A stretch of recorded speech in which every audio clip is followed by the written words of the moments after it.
basically putting a cap on his salary early in his career, knowing that the salaries will appreciate in the market. So we had a first $30 million player that I did was, say, a Max Scherzer. Then 6 years later, we had $36 million with Garrett Cole because the revenues of the teams went from $9 billion to $11 billion.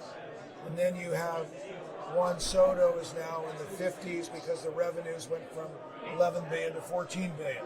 So the gradient of growth in the game really is relative to the good business decisions of owners to go get the greatest young stars of the game, but also do it in a long-term fashion, because I then have him committed to my franchise at a price specific, knowing that the revenues will graduate and the average annual values of players will graduate as the years go on. There was a lot of chatter this offseason about Orlando potentially getting a Major League Baseball team. Why would that work? Orlando is one city in America where the traffic here is, I think, like 80 million tourists come to this town. So it has a monumental draw for, and a lot of that is in the summer, I'm told. So it has a great draw for packages, for fans to visit all the entertainment communities here, see Major League Baseball. So it's a market that really would advance that thought. I hope they stay in Tampa or St. Pete.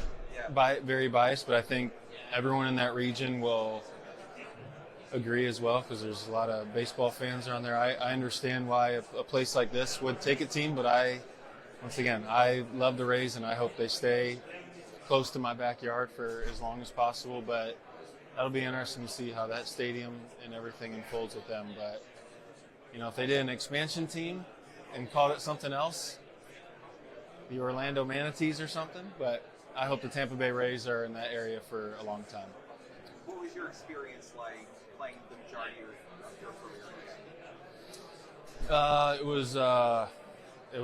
It was home to me. That's where I was born in 1990 in Indiana, but I feel like I was born into my baseball world 2014 at Tropicana Field, and that's where my career started, and that was my home away from home, and the Rays gave me the world, and I tried giving it right back to them, and I loved them. I still do, but it was I cared about that organization and more than anyone, and I was very proud of that, and I'll love them forever. What's it like raising a family in Tampa? Amazing. I never thought I would do it, but shortly into my major league career, I said, I could envision myself being around here for a long time, and then I ended up meeting my wife and having 3 kids, and so here we are. But it's a great place to raise kids, a ton to do, and like I said, now that I'm retired, I can still drive down the street and go watch a baseball game for an organization that I love, so I'm a lucky man. What's the next step in your journey, Kevin? Are you focused on coaching now? Yeah, I did something outfield specialist with the Blue Jays last year, and this year I said I need more on my plate, and I want to maximize my potential with trying to help the outfielders from a defensive standpoint, and I want to offer my services and coach these guys up to try to do all the things that I did that helped me be so successful, that wasn't really going by the book and just kind of doing what I thought made sense. And I want to apply that to the players nowadays and show these organizations that certain coaching can make a big impact. And I know as far as outfield defense, I'm the best available, and I want to show people what I can do and how I can hopefully change some careers for guys who are like a defender away type of player. Or say, hey, you get around the right person, some great things can happen. So that's what I want to do. Freelance outfield specialist. That's interesting. Yeah, never been done before. No. But there's hitting coaches that everyone goes to all across the country and this and that, and there's guys who certainly need to be better defenders. And when that happens, it's just, hey, let's show up to spring training. Let's try to be better this year. It's very surfacey. And then you have someone like me who can break it down and really dig deep into outfield defense, and there's so many different things that we can improve on that I have the expertise for, and I want to I want to help players who are motivated and want to be better in that area. So did you not have people who you leaned on for defensive help when you were playing? No, it was something that always came pretty natural to me, to be honest, and had a really good idea what I wanted to do. But as I got older, I felt like the more experience I got, the more smarter I got in how I wanted to do things, and I realized that I could be creative with my thoughts to make me good out there in the field. And once again, not going by the book or doing what everyone else does. I wanted to go out there and say, hey, like, I want to come out here and be athletic and not think and just have all my athleticism translate into being the best outfielder possible, and so many other things that go into it as well. But you got to love it. I was obsessed with it, obsessed with working on my craft every day, every year of my career. And now that I can't apply it to myself anymore, I want to help the next group of guys coming up, and try to get to as many guys as I can. Do you feel like we're in a setting right now, winter meetings, where players' value is being talked about? Do you feel like when you were going through your own contract negotiations, was defense not valued as much as offense? Well, the nature of the game, if offense is number one, but if you have guys like me, I played 10, almost 11 years in the major leagues because of my defense.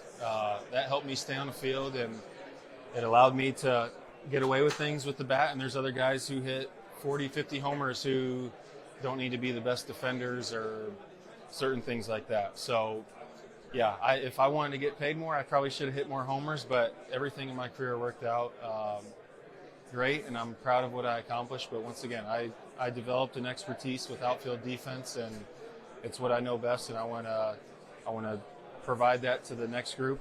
They don't want to hear what I have to say in the batting cages, but when I put a glove on, I stand out there, I would think guys should listen to what I have to offer. Best defensive outfielder of all time, in your opinion?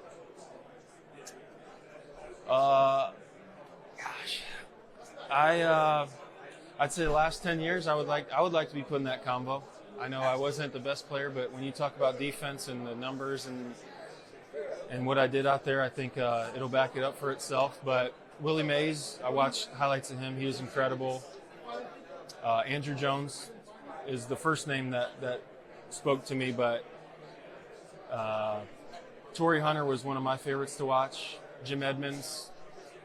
But I think statistically, and if you're looking at all that, Willie Mays or Andrew Jones, they played so long and were elite for their whole careers. And I did the same thing. I just played about half the time as them. But for the amount I was out there, I feel like I was one of the most impactful outfielders to ever play the game, and I'm very proud of that. In the way that little leaguers would like mimic a Gary Sheffield type swing or Mark Teixeira, did you look at players' defense and how they position themselves in the field, and you said, I want to mimic what they're doing? In a way, like I'd see certain guys rob homers and make catches, and you always want to do that. But for me, defense is more about you got to have the physical tools and the focus and all that, but it's a mindset more than anything. Which sounds crazy, but I went out there and I said I'm gonna be ready for every pitch of my career. I just held myself to a standard that I don't think most guys do. But once again, it was for me. Like when I got drafted and when I got shortly into my minor league career, I said, man, I think I could be one of the best defensive players on the planet. And then shortly into my career, I said, I know I'm not in the major leagues, but when I get to the major leagues, if I do, I'm going to show everyone how great I am out here. And my product that I put on the field just meant the world to me. It's something I take more pride than anything my whole life, and I wanted to never have a weakness out there. Going left, right, charging balls, playing balls by the wall, arm strength, accuracy. I didn't want to have one weakness, and I know I didn't. And I made sure that there was no way you were going to expose me out there, and I was going to help us a lot more than I was going to hurt us. Was banning the ship something you were in favor of? I kind of wish it was. I like how teams can strategize whatever they want, but I get it took away a lot of offense. With that being said, so I understand we're trying to improve the game and make it exciting, and you want to see people on the bases and have action, but it kind of takes away the strategic element in a sense. But at the same time, for me as outfield, it didn't really have a whole lot to do with me. Probably took away more hits, but I was still going to be floating in the same area in center field regardless of a shift, or it didn't matter for us. It only had to pertain to the infielders, so yeah. So what's your goal here at the winter meetings, Jim? So it's a combination of education to make sure baseball people and sports-related media are aware of the strong attributes of the Orlando market and how far along we are in our process, particularly compared to other cities. And second of all was visibility. Create some additional energy and enthusiasm. Leapfrog off of things such as Byron Donald's tweet saying Orlando's a great Major League Baseball city. Need to put a team here. Welcome Winter MLB Meetings. So it's been a very, very positive 3 days for us. Who are you talking to, and what are the kinds of things you're hearing? So it's a combination of media people,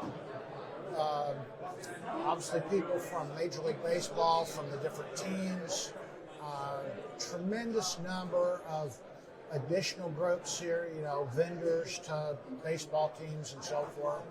But I think the biggest reaction is, we knew Orlando was a compelling market. We just didn't understand how compelling the market was. And that's been the universal response that we've gotten. Just very, very positive reactions to how compelling the case is to have Major League Baseball here. Compelling because of the foot traffic? What makes it compelling? Well, a number of things. So first of all, we're by far the largest media market in the country that doesn't have Major League Baseball. Yeah. So we're number 15. The last 3 years, we passed Miami, we passed Minneapolis, St. Paul, we passed Denver. We will pass Detroit and be number 14 next year. So right now there are 12 markets with smaller media cases that have Major League Baseball. 80 million tourists almost this year.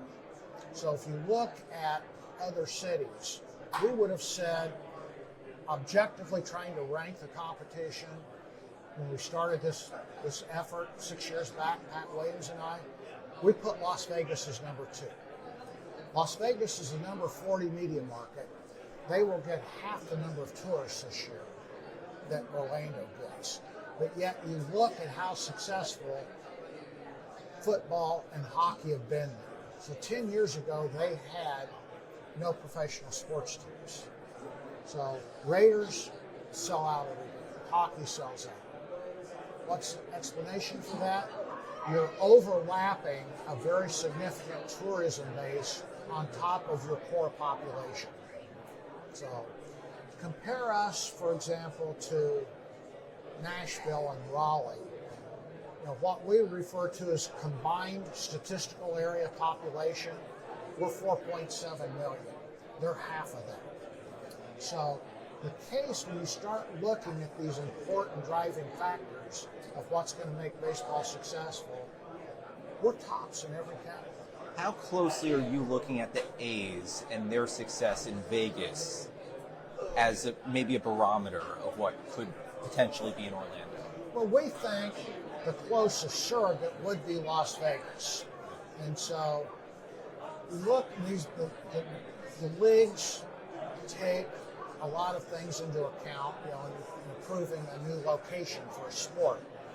So why Las Vegas? Well, clearly tourism, it's had a significant growing population over the last 20 or 30 years. It's a sports-centric market that 10 years ago had no professional sports teams. So you bring the Raiders in, they blast through their goal for seat license revenue for Allegiant Stadium, just off the charts. Raiders, despite their lack of success on the field, they're clearly an economic success when it comes to filling the stadium.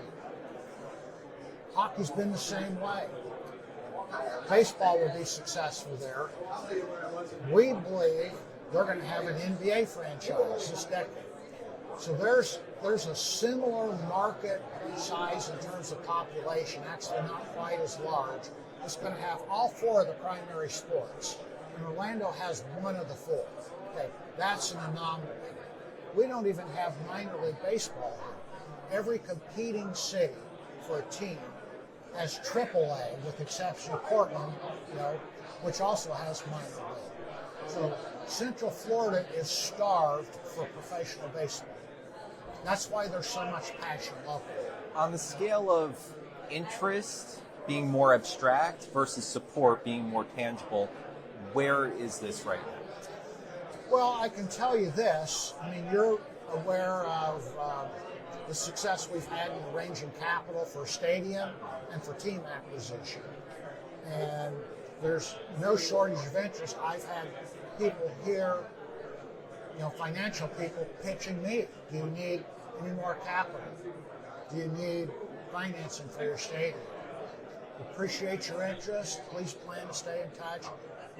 We're in very good shape that way. So the interest is very visible. Some of it is about educating media people, especially in other markets that aren't here, about how significant Orlando's case is. And we think we've had a lot of success doing it. So what needs to happen now? What are the next steps? So we're in the process of finalizing a replacement control owner. I'm in discussions with multiple financially qualified candidates.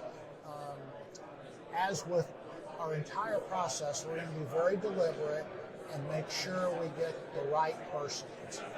When Pat Williams and I started this, our agreement was only best-in-class partners, no matter what we do. And so we're following that model. I anticipate we will have a replacement control owner in the very near future. So it's not about replacing the capital. I can go replace the capital immediately. That's not been an issue at all for us. But it's got to be the right person that's an ideal fit for Orlando and that Major League Baseball is going to unanimously embrace. Realistically, when do you think Orlando could get a Major League Baseball team? So we believe that the expansion cities will be selected shortly after the collective bargaining agreement is renewed. Now that's going to enter into effect at the end of the 2026 season. So our best estimate right now would be the cities would be selected sometime in 2027.